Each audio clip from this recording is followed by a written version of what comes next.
So the number one vital element needed for life is oxygen. And that's not a surprise, is it? The second most vital element needed for life is water.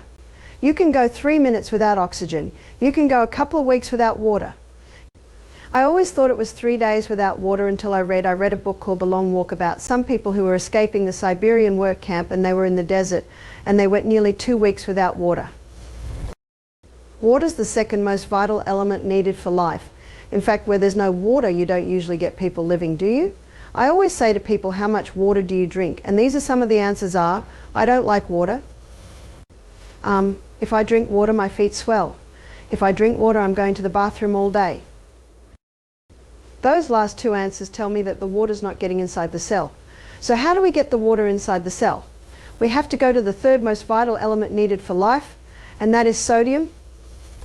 The fourth most vital element needed for life is potassium. In nature, we find the highest amount of sodium in seawater. And seawater contains 92 minerals. Of those 92 minerals, 30%, approximately 30%, is sodium. And of those 92 minerals, approximately 50% is chloride. Now, because sodium chloride take up the most amount, they're the first crystals formed when the water is evaporated. So what man does is he scoops up the first crystals formed, he bleaches them white, puts aluminium with it so that it runs freely, and there's your table salt. Table salt is a dangerous salt because we now have two very harsh minerals that if you were to inject both of those into the blood, you would die. There's two harsh minerals and they need water, all the other 90 to soften them and balance them. The highest concentration of mineral inside the cell is potassium. The highest concentration outside the cell is sodium. And in this bilayered membrane that is around every cell, there are sodium-potassium pumps. And these sodium-potassium pumps are ever going like this, maintaining the balance between potassium and sodium. But when someone's not eating enough fruits and vegetables, and that's where you get most of your potassium, and they're putting table salt on everything far too much, what happens now is sodium levels rise and potassium levels drop. There is a small amount of sodium in the cell, but when this happens, you see osmosis and diffusion happens when the highest concentration merges into the lowest. So now sodium levels inside the cell are rising, which they should not, and the cell swells. What's that called? High blood pressure. The doctor is right. Table salt will contribute to high blood pressure. There's a French doctor named Dr. Lalangri, and he's written a whole book on salt. He said, when people come to me with high blood pressure, I put them on Celtic salt. Why does he put them on Celtic salt? Because Celtic salt contains 82 minerals. It's a hand-harvested sea salt. What about Himalayan salt? In many places, Himalayan salt is a lot easier to get. There's about 75 minerals. So it's pretty good, but I prefer the Celtic salt, and one reason is that the Celtic salt has 3 magnesiums. It contains magnesium chloride and magnesium bromide and magnesium sulfate. Magnesium is a water-hungry molecule, and this explains why the Celtic salt is such a moist salt, especially when we've had a lot of rain, because those 3 magnesiums absorb the moisture. And because magnesium is a water-hungry molecule, it can be used to help the water get into the cell. So when you take a crystal of Celtic salt, put it on your tongue, and some say, how big's a crystal? Well, if you've got high blood pressure, start small, about the size of a sesame seed. I don't have high blood pressure, so I might have about 3 times little sesame seeds. Put it on your tongue, your mucous membranes start absorbing the minerals. The magnesium is taken to the cell membrane. And you drink your water, and that magnesium pulls that water inside the cell. It's the quickest way to hydrate a body. The only time excess water drinking can be dangerous is if people drink too much at once and don't have the minerals that are in the Celtic salt to pull that water inside the cell. I've had people complain to me, they say, I'm drinking more water now and now I'm going to the bathroom all day. So I say, are you having the salt? Have a little crystal before every glass of water. And ideally we should be having approximately 8 glasses of water a day. And then I say to them, and don't drink a whole glass at once. I think I mentioned earlier I drink half a glass as soon as I get up. I go to the bathroom, I drink another half glass. Then I get dressed and have another half glass, but when I start every glass I have that little bit of salt. So you spread the water over the day. And many people have said to me, thank you so much. That has made a big difference. See, huge water in so much, it's not long before huge water has to come out. It's like watering a plant. And look how God sends the rain. little by little by little by little. And when there's a tornado, when there's a torrential downpour, that's when the soil gets washed away and flooding can happen. So remember that with your body. Take it little by little by little by little. It is the best way to take it. Did you know that sodium chloride is so strong it can kill the taste buds? Have you seen people that eat table salt? They put it on everything and they put it on before they've even tasted it. Well, no wonder. Their taste buds are dying. Whereas Celtic salt, with all of its minerals, it enhances the flavor of the food. Now, the red lentils we had this morning, a few people have said, what's in this? I've even served it at my house at breakfast and people have said, is there chicken in this? And I know why they say that. It's because it's so flavoursome. Well, it has a little olive oil, some herbs, nice if you can get fresh, or Italian herbs, and some Celtic salt and a bit of turmeric. That's it. I rinse it very well. It must be rinsed well first, and I do that just before it's fully cooked. And yet, as you can see, it's delicious. See, I'm not interested in cooking up onions and garlic, and much as I love that in my lentils, I'll do that at lunchtime. But in the morning, I've got hills to run up and down, creeks to jump in. I'm not interested in being in the kitchen for a long time. And that's a very quick dish to cook. So sodium not only is required to get the glucose into the blood, it's also required to get the water into the cell. So sodium is the third most vital element needed for life. And you can get that information on the 4 vitals in any anatomy and physiology book, chemistry book, biology book. I'm just giving you the facts here. So as you can see, water is very important, but so is the salt. And again, the potassium is found in all your fresh fruits and vegetables. Calcium cannot get into the cell by itself. It needs vitamin D. When vitamin D is present, the calcium is pulled inside the cell. If you just imagine for a moment, and this is happening in America a lot today, people are not drinking enough water, they're not having the whole salt, and they're definitely not having many greens, which is where your more magnesium is. So the little bit of water they're having is not getting inside the cell. They don't go out in the sunshine because they're scared of getting skin cancer. So they're not getting their vitamin D, so the calcium can't get in and the minerals can't get in. And they're trying to lose weight. So they've listened to a lot of the media hype that you've got to stop the fat because fat will make you fat. So they're on a high carbohydrate diet. Remember what fat will do. It will give you satisfaction or satiation or fulfilling. But if you're not having any fat, you just eat and eat and eat and eat and eat and eat and eat. The whole packet of cookies goes, the whole chips go. There's not a sign that in your body that says enough. It's the fiber, protein and the good fats that will give you that sign. So they're on a high carbohydrate diet thinking that if they go fat-free, they'll lose weight. And can you see what's happening?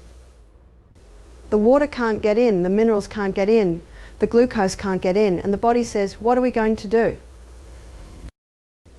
Because remember, this is the CBD of the human body. What are we going to do? And the body says, we've got one last thing up our sleeve. We'll just force it into the cell. That's high blood pressure. So high blood pressure can be a result of dehydration. It can be a result of mineral deficiency, magnesium deficiency. It can be a result of vitamin D deficiency. It can be a result of a high carbohydrate, high sugar diet. It can be a result of inactivity. So there's a whole lot of things that can come together to contribute to. I'd like to take you inside and look at a few body functions and how they're affected by dehydration. So let's begin at the mouth. Did you know that in a state of chronic dehydration, too much saliva is produced? Some people think a dry mouth is a sign of dehydration. It is, and too much saliva can be a sign of dehydration. You see, when not enough water is going into the body, and how much water should go in.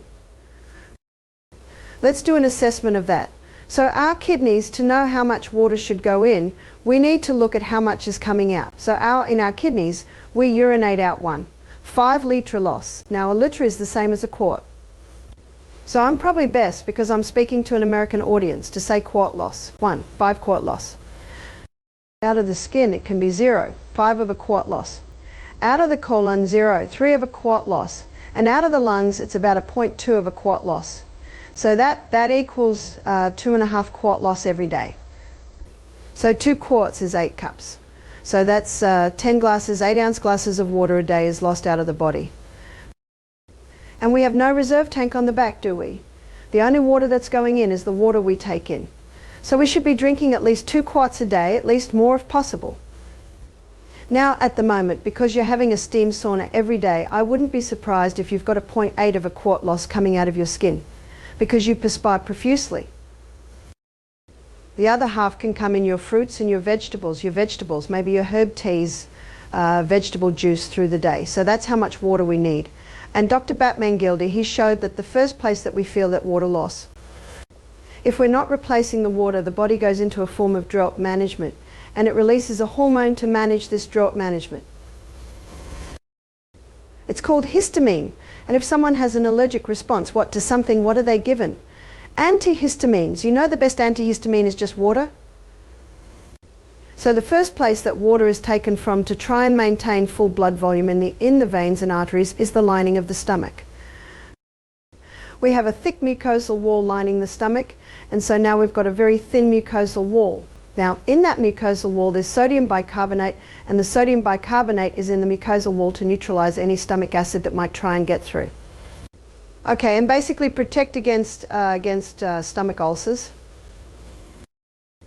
So what is a stomach ulcer? It's basically a breakdown of when we smell food and we start to chew food, hydrochloric acid. Here's hydrochloric acid. Hydrochloric acid is released, and hydrochloric acid connects with pepsinogen to release pepsin, which breaks down protein. But hydrochloric acid does something else. It's antifungal, antibacterial. And so it has the ability to wipe out these guys. And just as hydrochloric acid is considering going down and wiping these guys out, he has a big glass of water. And what does water do to hydrochloric acid? It just dilutes it. So Helicobacter pylori is chomping away at the dead tissue, and it goes, woo, that was close. Chomp, chomp. When someone comes to me with Helicobacter pylori, one of the first things I do is increase their hydrochloric acid. Because if you increase the hydrochloric acid, remember what one of its roles is. Antibacterial, anti-yeast, antifungal. Now, I'm not criticizing the doctors that discovered that Helicobacter pylori causes stomach ulcer. It is there. It does play a role. But why is it there? Can you see that? And unfortunately, on the board that awards Nobel Prizes, there are representatives from the pharmaceutical companies.